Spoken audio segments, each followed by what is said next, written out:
Welcome to magical studies. Mary Wollstonecraft, J Krishnamurti और Paulo Frere के बाद आज हम बात कर रहे हैं नेल नोडिंग्स की। ये हमारे फोर्थ एजुकेशनिस्ट हैं जो हम अब इस सीरीज में जो पढ़ रहे हैं। तो आज हम बात कर रहे हैं नेल नोडिंग्स की। नेल नोडिंग्स जो थी वो बॉर्न हुई थी और 19 जनवरी 1929 को। और इनकी जो एजुकेशन से इनकी अगर हम बात करते हैं तो इनकी जो बैचलर डिग्री थी वो थी न्यू मॉन्टेयर। ये जो बैचलर डिग्री इन्होंने ली वो न्यू मॉन्टेयर स्टेट कॉलेज से ली। फिर मास्टर डिग्री जो इन्होंने ली वो थी इनकी रटगर यूनिवर्सिटी से एंड स्टैनफोर्ड यूनिवर्सिटी से इन्होंने पीएचडी की। इनकी एजुकेशन के बाद इन्होंने बहुत साल तक 42 टू 72 तक इन्होंने एक एलिमेंट्री हाई स्कूल में एक मैथमेटिक्स टीचर की तरह इन्होंने काम किया, एक एडमिनिस्ट्रेटर की तरह भी वहाँ काम किया। और वो स्कूल था new Jersey public school. New Jersey public school में इन्होंने बहुत सालों तक एक टीचर, एक मैथमेटिक्स टीचर की तरह और एक एडमिनिस्ट्रेटर की तरह इन्होंने वहाँ काम किया। और उसके बाद 1992 और 1998 के बीच में इन्होंने प्रोफेसर की तरह भी काम किया स्टैनफोर्ड यूनिवर्सिटी में। स्टैनफोर्ड यूनिवर्सिटी में इनको एक्सीलेंट टीचिंग अवार्ड्स भी दिए गए। और नेल नोडिंग्स जानी जाती हैं ethics of care and education. Means इन्होंने बात की थी नैतिकता की। नैतिकता जो है एजुकेशन में होनी चाहिए, बहुत ही केयर से हमें बच्चों को पढ़ाना चाहिए। एक इथिक्स होनी चाहिए, एक केयर, जैसे जो भी आपका जो कंपैशन है, आपकी ऑनेस्टी है, वो आपकी प्रोफेशन में दिखनी चाहिए। प्रोफेशनलिज्म जो है सिर्फ ऐसा नहीं होना चाहिए कि आप एक प्रोफेशन में हैं तो सिर्फ एक पैसे के लिए ही पढ़ा रहे हैं। जो एक एजुकेशन दी जानी चाहिए उसके जो इथिक्स हैं वहाँ इन्होंने उस नैतिकता की बात की कि एजुकेशन में कैसे नैतिकता से पढ़ाया जाना चाहिए, कितनी ऑनेस्टी होनी चाहिए, कितना कंपैशन और कितने एक लगन से हमें जो है वो एक एजुकेशन देने का काम करना चाहिए। इनकी इम्पॉर्टेंट बुक्स और इनकी जो मैरिड लाइफ थी उसके बारे में हम बात करेंगे। अब हम बात करते हैं नेल नोडिंग्स की बुक्स और आर्टिकल्स के बारे में। नेल नोडिंग्स ने 13 बुक्स और करीब 200 आर्टिकल्स इन्होंने लिखे थे। और जो इम्पोर्टेंट जो बुक्स हैं वो यहाँ मेंशन की हुई हैं, उनके बारे में हम डिस्कस कर लेते हैं। फिलॉसफी ऑफ एजुकेशन 1965 में इन्होंने लिखी थी। और फिलॉसफी ऑफ एजुकेशन में इन्होंने बताया था कि जो भी नैतिकता की भी कुछ रिस्पॉन्सिबिलिटीज होती हैं। जब हम एजुकेशन में इथिक्स की जब हम बात करते हैं तो उसमें काफ़ी सारी रिस्पॉन्सिबिलिटीज आ जाती हैं एक एजुकेटर के लिए। वो इन्होंने अपनी बुक में इसमें मेंशन की थी। Caring a feminine approach to the ethics, ये 1984 में इन्होंने लिखी थी। एंड वुमन एंड इविल 1989 में इन्होंने ये लिखी थी। The educating for intelligent belief और अनबिलीफ, ये इन्होंने बात की थी 1995 में।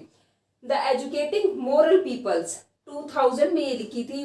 The happiness and education, important book है द हैप्पीनेस एंड एजुकेशन, क्योंकि जो केयर मॉडल ऑफ एजुकेशन जो इन्होंने दिया है वो इसी पे डिपेंड करता है कि जो हमारा एम ऑफ एजुकेशन है वो हैप्पीनेस के अराउंड ही होता है। कि हम जो पढ़ते हैं, जो भी हम एजुकेशन लेते हैं उसका अल्टीमेट एम जो है वो खुशी पाना ही है। तो इसी तरह से जो अल्टीमेट एम ऑफ एजुकेशन, इन्होंने हैप्पीनेस एंड एजुकेशन के बारे में जो 2003 में ये बुक लिखी थी। एंड उसके बाद peace education, how we come to love and hate war. Means इसी तरह से कि हम किस तरह से, मतलब हमें लड़ाई झगड़ा नहीं चाहिए, सिर्फ प्यार चाहिए। क्योंकि इन्होंने love, care, honesty, compassion, ethics की, मोरालिटी की बहुत ज़्यादा बात की है अपनी।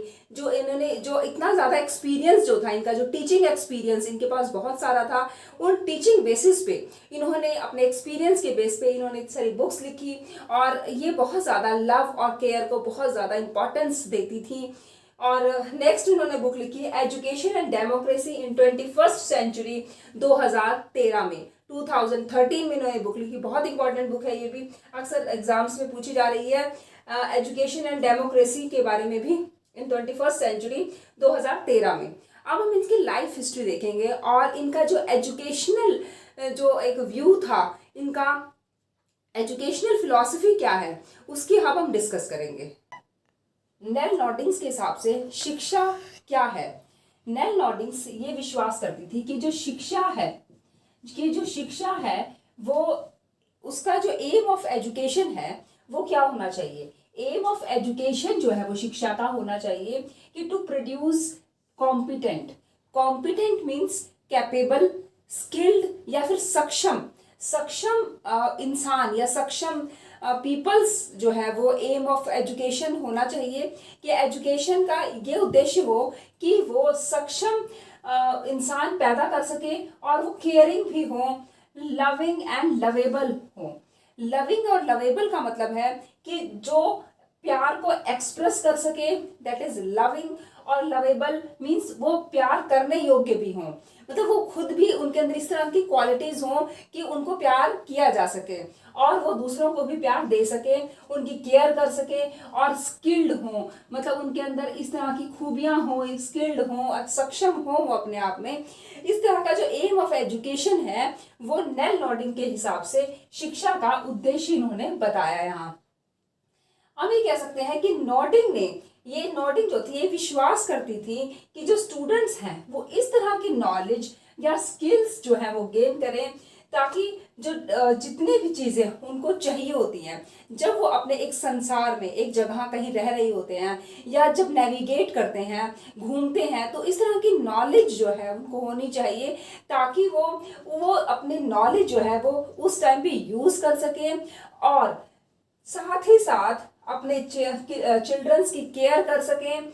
एल्डरली मीन्स बड़े बुजुर्गों की कैसे हेल्प कर सकते हैं या किस तरह से मदद कर सकते हैं, उनकी किस तरह से केयर कर सकते हैं वो उनको आना चाहिए।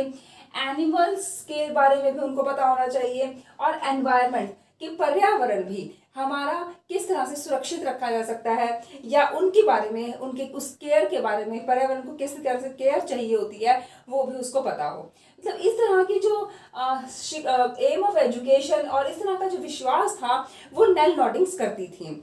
और ये हो सकता है, वो इसलिए भी हो सकता है कि वो इतना लविंग और नैतिकता पे इतना ज़्यादा ध्यान इसलिए देती थी क्योंकि उनकी जो मैरिड लाइफ थी उसमें उनकी मैरिड लाइफ 48 ईयर्स की रही और उसमें उनके 10 बच्चे पैदा हुए और उनके इस मैरिड लाइफ के टाइम पे मतलब उनको बच्चों के आसपास रहना, बच्चों से प्यार करना, उनकी केयर करना उनको बहुत पसंद था। तो इस तरह का जो नेचर उनका था और हम ये कह सकते हैं कि जो नेल नॉर्डिंग्स की जो एजुकेशन जब वो देती थी, एक मैथमेटिक की टीचर थी वो, और इस तरह से उनका जो एक्सपीरियंस उन्होंने लिया, अपनी टीचिंग एक्सपीरियंस जो थी लिया और उसी बेसिस पे उन्होंने बहुत सारी बुक्स भी लिखी। तो ये उनका एम ऑफ एजुकेशन उनका उसी तरह से उन्होंने डिसाइड किया कि एम ऑफ एजुकेशन जो है वो ये होना चाहिए कि इस तरह के इंसान प्रोड्यूस किए जा सके। अब हम बात करते हैं कि उन्होंने ये बात करी थी कि जो एजुकेशन में 4 चीज़ों का होना बहुत ही ज़रूरी है। अब हम वो देखते हैं वो 4 चीज़ें कौन सी हैं जिसको नेल नॉर्डिंग ने बहुत ही इंपॉर्टेंट बताया। Aim of education according to the Nel Noddings जो उन्होंने बताया था कि जो एम ऑफ एजुकेशन जो है वो इस तरह के इंसान प्रोड्यूस करना है कि वो लविंग हो, केयरिंग हो, लवेबल हो और कॉम्पिटेंट भी हो। और उसी के साथ साथ उन्होंने बताया कि जो केयर एजुकेशन होनी चाहिए या एजुकेशन फ्रॉम केयर पर्सपेक्टिव अगर जो हम देखें तो उसमें ये 4 की कंपोनेंट्स बहुत ही ज़रूरी हैं जो कि एजुकेशन में बहुत इंपॉर्टेंट रोल प्ले करते हैं। फर्स्ट इज मॉडलिंग मीन्स वो एक जो टीचर है वो खुद पहले रोल मॉडल बने, मतलब वो केयर करके दिखाए अपने बच्चों की या केयर शो करे। इस तरह की पहले वो एक मॉडलिंग जो है वो उसको खुद एक रोल मॉडल बनना है अपने बच्चों के लिए और फिर उनसे एक्सपेक्ट करना है कि वो भी उस तरह से ही भूमिका निभाएंगे जैसे वो निभा रही हैं, उसी तरह से वो भी अपने बच्चे भी उसी तरह से रोल प्ले करेंगे।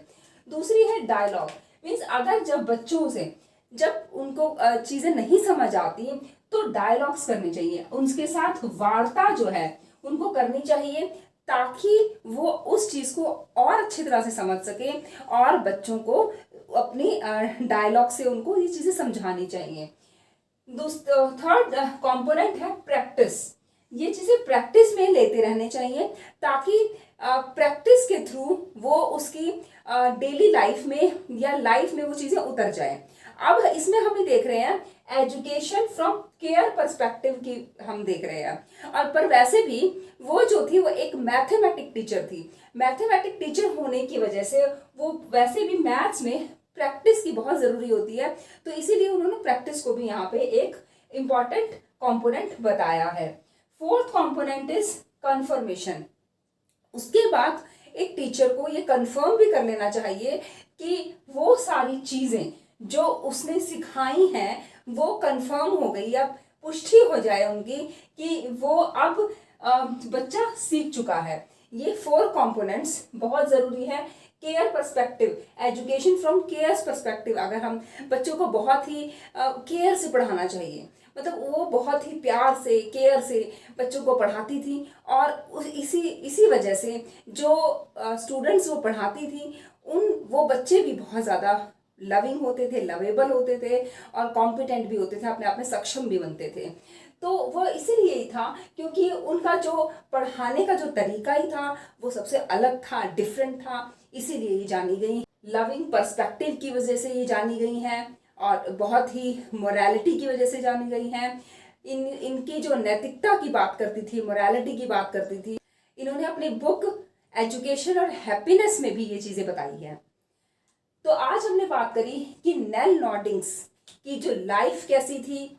वो एक मैथमेटिक्स टीचर रही, बहुत सालों तक उन्होंने पढ़ाया, फिर एज अ डायरेक्टर भी वो रही, फिर उनको स्टैनफोर्ड यूनिवर्सिटी में उन्होंने एक प्रोफेसर की तरह काम किया, वहाँ पे उन्होंने अवार्ड्स लिए, फिर उन्होंने बहुत सारी बुक्स भी लिखी, वो भी हमने यहाँ देखी हैं। उसके बाद उनका जो शिक्षा की तरफ उनके हिसाब से शिक्षा क्या है और शिक्षा के जो एजुकेशन फ्रॉम केयर पर्सपेक्टिव्स के हिसाब से कौन कौन से इंपॉर्टेंट कंपोनेंट्स हैं वो भी हमने आज देखे।